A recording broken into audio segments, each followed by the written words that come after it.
রাতের একটার দিকে হয়েছে শুনতে ভাই, তাই এসে দিকে আমার ভাই পড়ে আছে রাস্তার মধ্যে। যারা এই হত্যাকাণ্ড করছে তাদের ফাঁসি চাই আমরা। আমি কিছু ঘটি না তো আমার শোলক পাবো না তো বাবা, শোলক পারলে আমি যা করা লাগে কর্ম।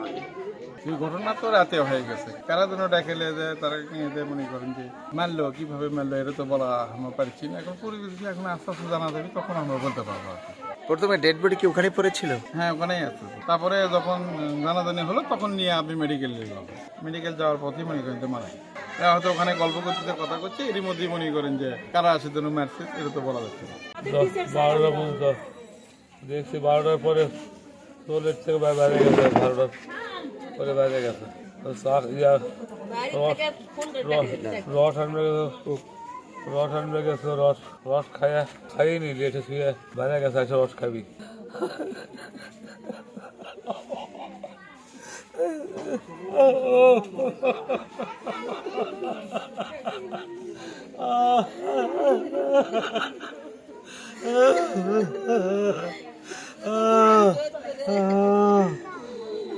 রাতের একটার দিকে হয়েছে শুনতে ভাই, তাই এসে দিকে আমার ভাই পড়ে আছে রাস্তার মধ্যে।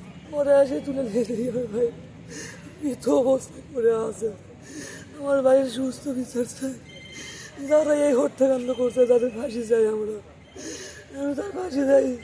আমার ভাই কোনো অন্যায় কাজ করেনি, সবার মাঝে আমার ভাই যখনই ডাকে সাথে সাড়া দেয়। আমার ভাই কোনোদিন অন্যায় কাজে লিপ্ত হয়নি। আমার ভাইয়ের হত্যার বিচার চাই। আমি তো যাইনি, আমার শোল নিয়ে দুটো দম মাসছে, যাতে কিনতে আছে তার তোর গলার সাথে পেঁচা নিয়ে আছে, একটা দৌড়লে খাওয়ার দেওয়া আছে, পড়ে আছে। সত্যি এখন কী কয় বাবা, সত্যি তো ছোটোখাটো আছে এই ছোটোখাটো, তাতে যে জানে মেরে দিবি, মেরে ফেলে দিবি, তা তো দেখি এখন জানে মেরে ফেল দিল বাবা। এখন চাই আমি কিছু ঘটি না তো আমার শোলক পাবো না তো বাবা, শোলক পারলে আমি যা করা লাগে কর্ম।